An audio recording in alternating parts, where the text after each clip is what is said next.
Alors, quand on parle de désinformation, on parle de la diffusion délibérée d'énoncés fallacieux avec l'intention de nuire, que ce soit une personne, un groupe, un État, une organisation. Mais en fait, souvent, quand on parle de désinformation, on inclut d'autres termes dedans. Donc, pour être plus inclusif, c'est mieux de parler de désordre ou de troubles informationnels. C'est un ensemble de troubles dans la transmission de faits avérés, et parmi lesquels on trouve la désinformation, la mésinformation, la malinformation, mais aussi le discours de haine et les théories complotistes. En fait, la désinformation, on en parle beaucoup en ce moment, mais la désinformation en temps de guerre, c'est pas vraiment un phénomène nouveau. C'est juste que ces 20 dernières années environ, il y a eu vraiment un tournant avec la généralisation de l'usage d'Internet et aussi l'avènement des réseaux sociaux. Ces deux derniers, ils agissent comme des accélérateurs et aussi des révélateurs de l'ampleur du phénomène de désinformation et de désordre informationnel.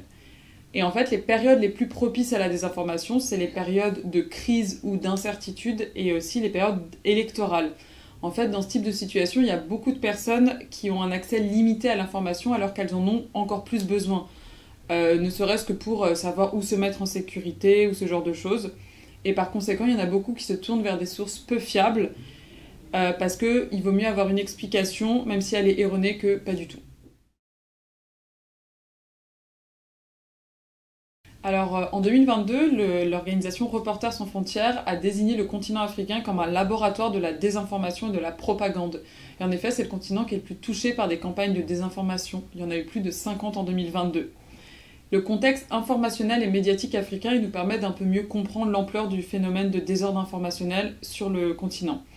Déjà, on a un état de la presse, enfin de la liberté de la presse particulièrement, qui est en dégradation, notamment en raison d'un manque de ressources et d'un manque d'éducation, de formation. L'accès à l'information, notamment en ligne, reste encore très inégal, et cela pour des questions d'âge, de genre, d'appartenance culturelle, de statut socio-économique, mais également de lieu de résidence selon qu'on vit à la ville ou à la campagne. Un autre aspect important qu'il faut souligner, c'est qu'il y a très peu de médias en langue locale. Il y a une domination des langues européennes coloniales. Et en fait, les inégalités d'accès à l'information, elles peuvent créer ce qu'on appelle des vides informationnels. Ça veut dire des situations dans lesquelles il y a une population qui est privée de renseignements.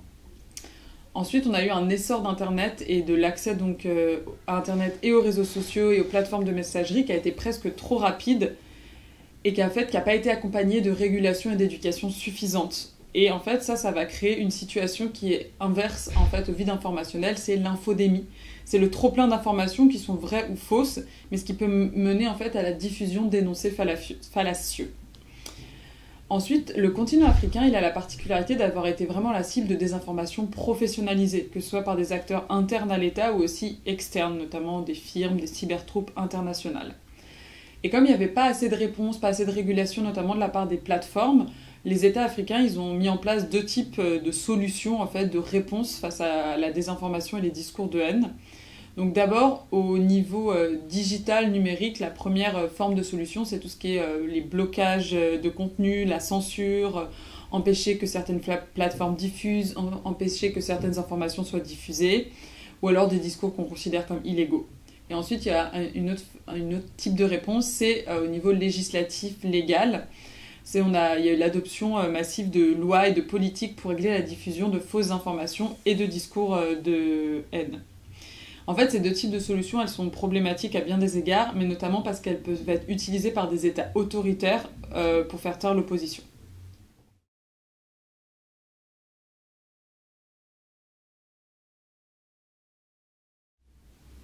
Alors déjà, il faut savoir que les opérations de paix font systématiquement face à des troubles de l'information. Elles sont aussi des cibles directes de ces troubles de l'information.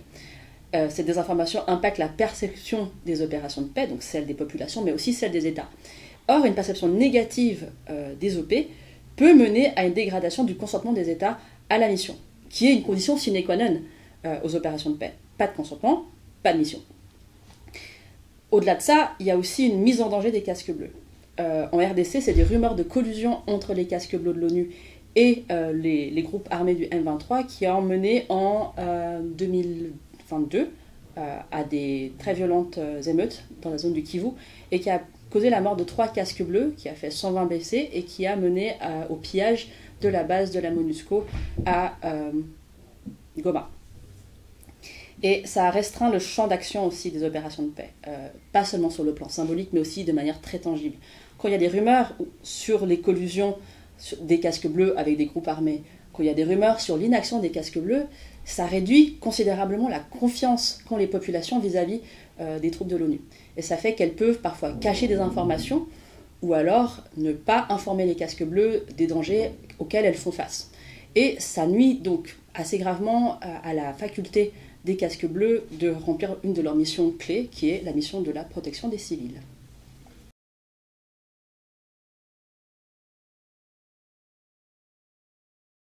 Déjà, il faut partir du fait que les opérations de paix seront sujettes au problème de désinformation. C'est un problème qui est systémique.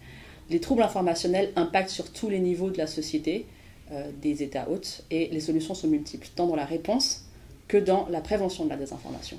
Déjà dans la réponse. Déjà, il faut effectuer, de la part de l'ONU, mais aussi des ONG qui travaillent sur place, à une veille informationnelle exhaustive, de savoir quelles sont les rumeurs qui traînent, quelles sont les histoires qui circulent sur les différentes plateformes, mais aussi par le bouche à oreille.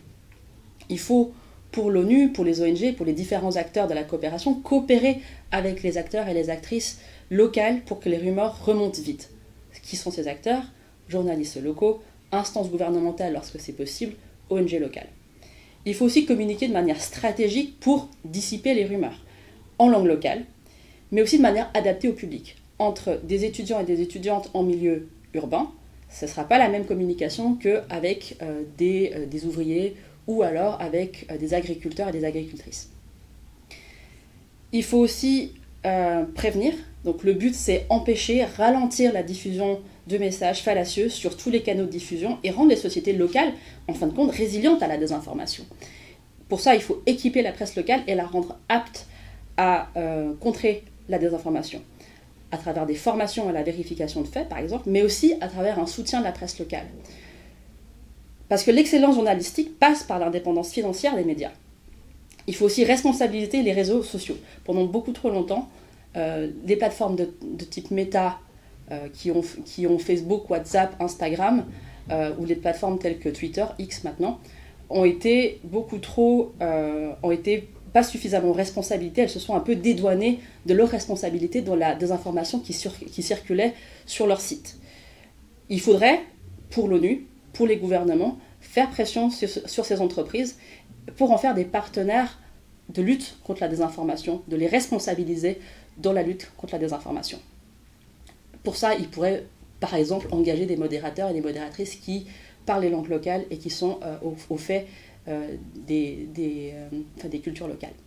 Il faut aussi améliorer le dialogue et le contact avec la population locale, cartographier les vides informationnels, comprendre là où l'information est moins disponible, parce qu'elle passe moins bien, parce que les gens y ont moins accès. Ça peut être des zones géographiques difficiles d'accès, mais ça peut aussi être des groupes sociaux marginalisés. Et il faut mettre une priorité sur ces groupes, sur ces zones, pour améliorer l'accès à l'information fiable. En fin de compte, il faut dialoguer avec les populations. Il ne s'agit pas juste de dire ce que fait l'ONU ou ce que font les missions, mais aussi d'apprendre d'elles, étant donné qu'elles, peut-être, mettent déjà en place des mesures contre la désinformation, et elles sont au fait des rumeurs qui circulent. Il faut aussi ne pas éviter les sujets fâcheux, communiquer de manière claire, communiquer sur les limites des missions, sur le contenu des mandats, mais aussi sur les bavures. Parce que ça, si ce n'est pas fait, les trolls et les autres professionnels de la désinformation ne vont certainement pas se gêner pour le faire.